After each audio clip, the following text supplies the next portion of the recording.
My wife of 27 years left me for the man whose party she planned. 11 months later, she was standing at the door of the biggest night of her career, the $70 million merger dinner she had organized down to the last centerpiece. And then the buyer walked in, crossed the entire room, past every executive, every VP, every person who ever looked past me, and put his hand on my shoulder. "Ladies and gentlemen," he said into the microphone, "allow me to introduce our new executive chairman." And my wife's name tag said, "Event staff."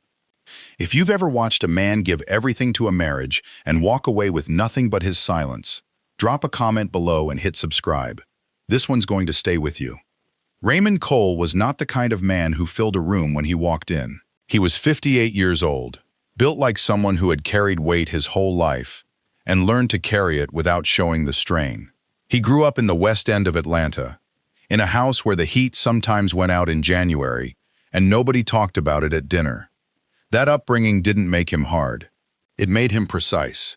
He learned early that a man who panics wastes time he doesn't have, and time, Raymond understood before he turned 20, was the only thing you could never earn back once it was gone.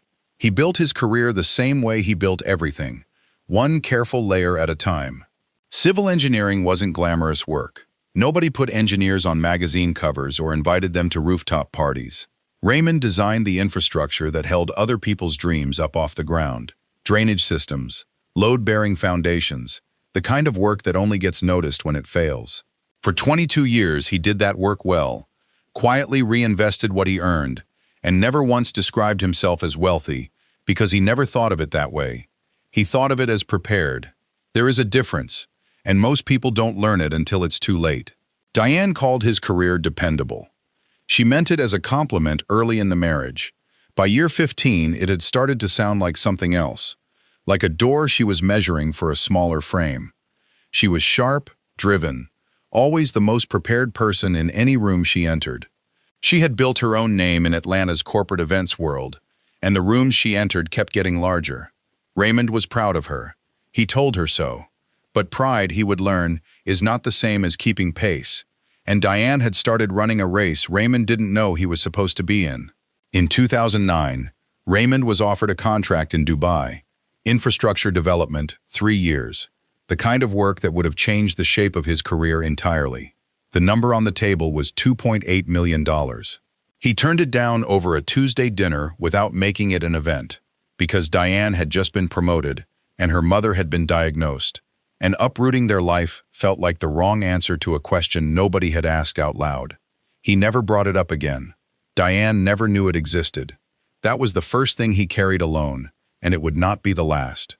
Her mother's house, a 3-bedroom on Campbellton Road that had been slowly losing the fight against age and a bad roof, got paid off in 2014 from what Raymond told Diane was money from an old project closing out. She thanked him, kissed him on the cheek, and moved on to the next week. The real source was a reinvestment return from a stake he held in a small infrastructure fund he had been building quietly since 1999 with a man named Walter O.C., a Ghanaian-American investor who had trusted Raymond's engineering instincts on his very first Atlanta project and never stopped calling him since. Raymond didn't explain any of that. He just made sure the roof got fixed before the next rainy season, and he let Diane believe what she believed.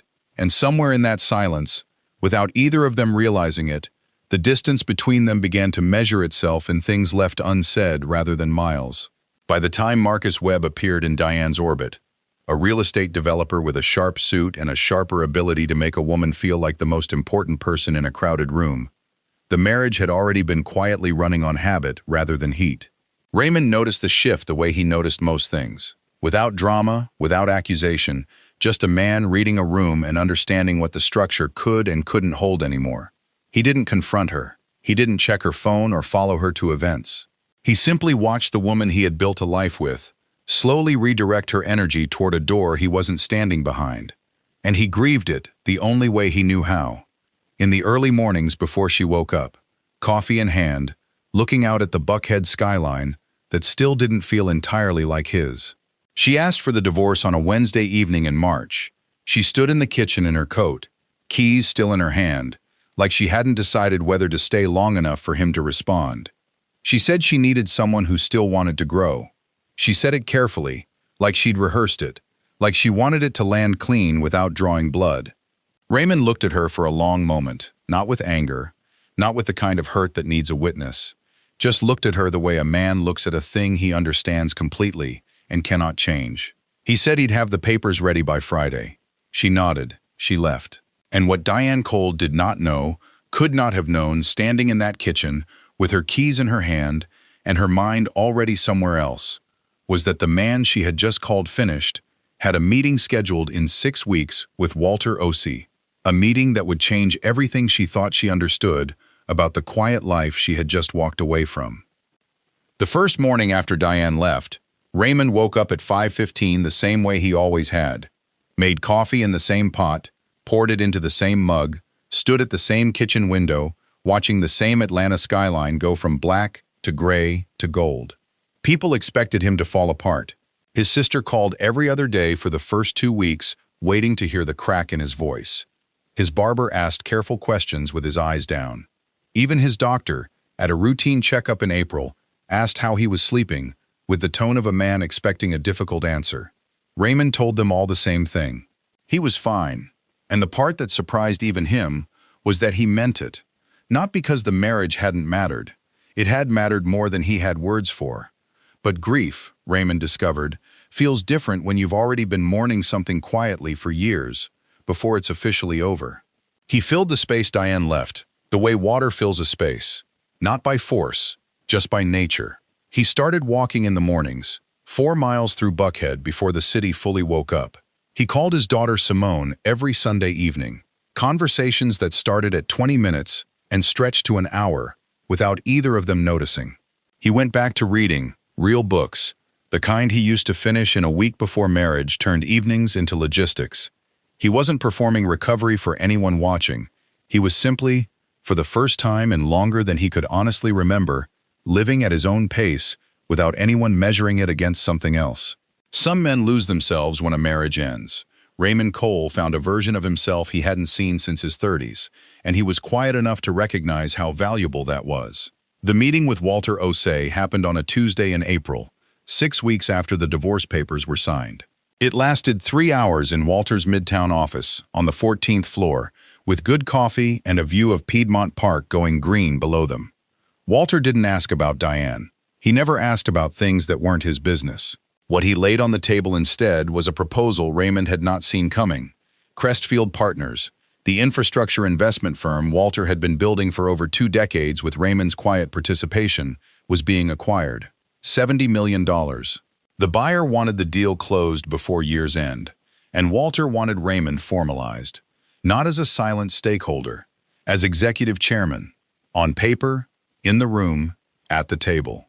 Raymond sat with that for a long moment. Then he asked Walter one question. He asked him why now.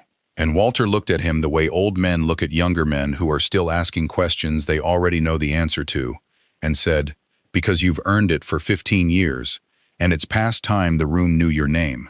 Meanwhile, 11 months of silence looked very different from Diane's side of the city. Marcus Webb moved fast, the way men do when they've spotted something they want and haven't been told no yet.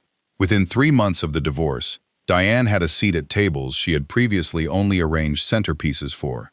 Marcus's world was loud and bright and constantly in motion, and Diane, who had always been the most capable person in any room she entered, found that her skills expanded to fill the larger space immediately.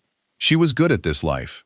She told herself that often enough that it stopped feeling like reassurance and started feeling like fact. She stopped thinking about Raymond the way you stop thinking about a street you used to live on. Not with hostility, just with the mild indifference of someone who has simply moved to a better neighborhood. The Crestfield merger dinner was the crown of everything she had built in those 11 months. The client was Walter Osei's acquisition team. The venue was the grand ballroom at the Signia Hilton in Buckhead, 1,200 square feet of chandeliers and dark wood, and the kind of silence before an event that only exists when every detail has been handled correctly. Diane had handled every detail correctly. It was the largest event of her career, and she knew it. The night before the final walkthrough, she called her sister Renee and told her everything. The guest list, the florals, the 6-figure budget, the names she would be in the same room with for the first time. And somewhere in the middle of all of it, she said it plainly. The way a person says something they've been building toward for months. She said leaving Raymond was the best decision she had ever made. Renee said she was glad Diane was happy. She said it once and didn't repeat it, which was its own kind of answer, though Diane didn't hear it that way. The invitation to the Crestfield dinner arrived at Raymond's house on a Thursday, a formal envelope from Walter's office, heavy paper, the kind that means someone spent money on the stationery alone. Raymond set it on the kitchen counter and left it there for 4 days. He had no interest in a ballroom full of people performing success for each other. He had spent 22 years doing the actual work and felt no pull toward celebrating it in a room where he'd have to explain himself to strangers. On the 5th day, Simone came over for Sunday dinner and found the envelope still unopened. She opened it herself, read it, and looked at her father across the kitchen table with the particular expression that daughters deploy when they have already decided what a man should do and are simply waiting for him to arrive at the same conclusion. She told him he was going, not as a question. Raymond said he didn't see the point. Simone said the point wasn't the room. The point was that he had spent his entire life building things and standing far enough back that nobody saw his hands on them, and that just once, just this one night, he deserved to be in the room when the lights came on. Raymond looked at his daughter for a long moment. Then he said he'd think about it. Simone knew her father well enough to know that meant yes. He RSVP'd the following morning, pressed the charcoal suit he hadn't worn since a colleague's retirement dinner 2 years prior, polished the plain steel watch that had belonged to his father, the one he wore every day not because it was expensive, but because it was his, fully and without explanation. What Raymond did not know, could not have known standing in his bedroom holding that watch on a quiet Thursday morning, was that the woman who had planned every detail of that evening, the florals, the lighting, the seating, the program, was his ex-wife, and she had no idea he was coming. Before we get to that dinner, drop a comment below and tell me, would you have gone to that room or stayed home?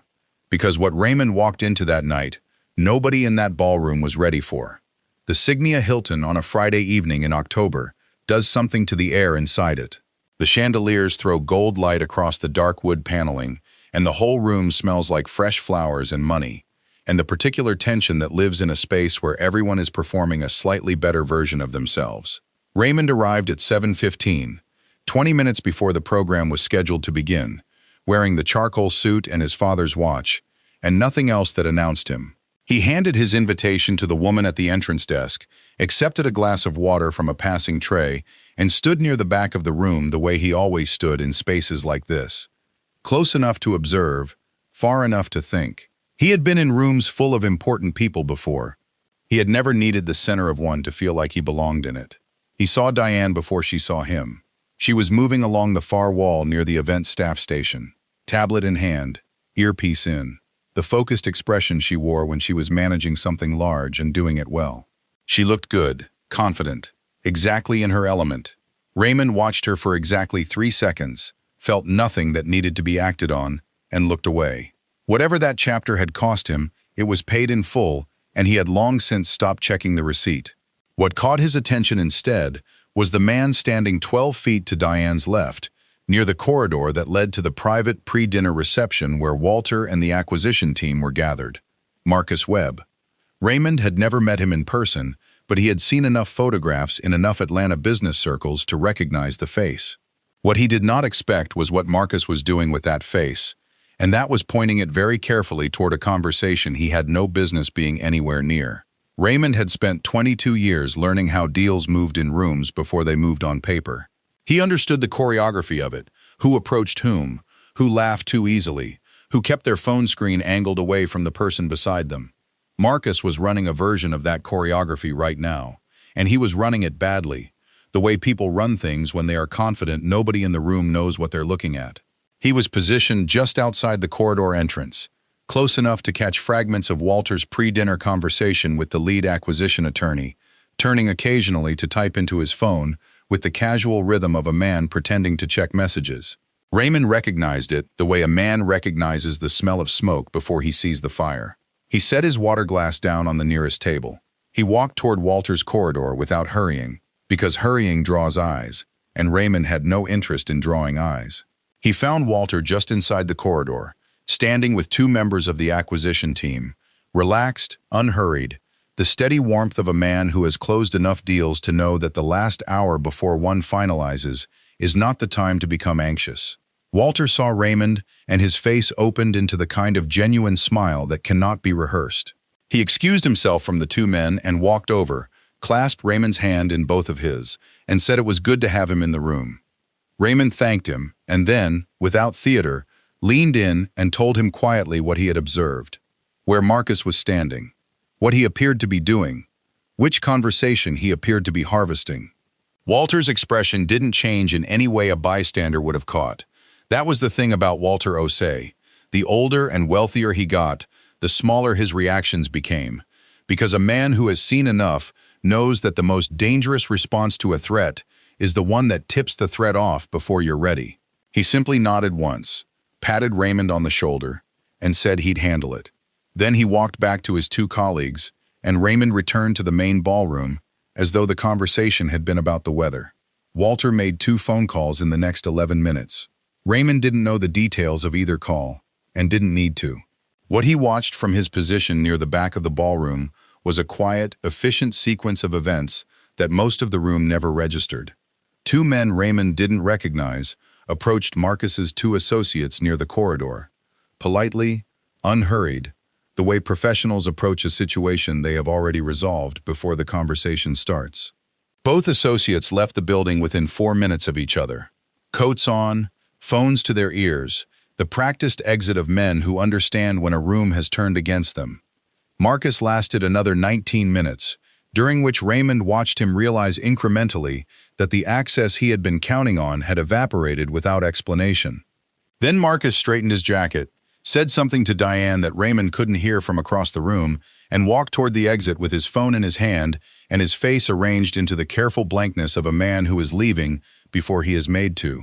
Diane watched him go with an expression Raymond recognized, the look of a person whose evening has just developed a crack they don't yet understand. She found Raymond 20 minutes later, because the room was not large enough for 2 people with that much shared history to avoid each other through an entire dinner service. She approached with the professional composure she was excellent at, said his name like a question and a statement at the same time, and asked what he was doing there. Raymond told her he was a guest of Walter Osei. She processed that for a moment with the careful stillness of someone recalculating. She asked if he and Walter knew each other well. Raymond said they went back a ways. She nodded slowly, glanced once toward the corridor, where Marcus had been standing an hour earlier, and then looked back at Raymond with something behind her eyes that was not quite guilt and not quite grief, but lived somewhere in the neighborhood of both. She said it was good to see him. He told her the event looked beautifully done, and he meant it, because Raymond Cole had never been a man who withheld a true thing simply because the person it belonged to had hurt him.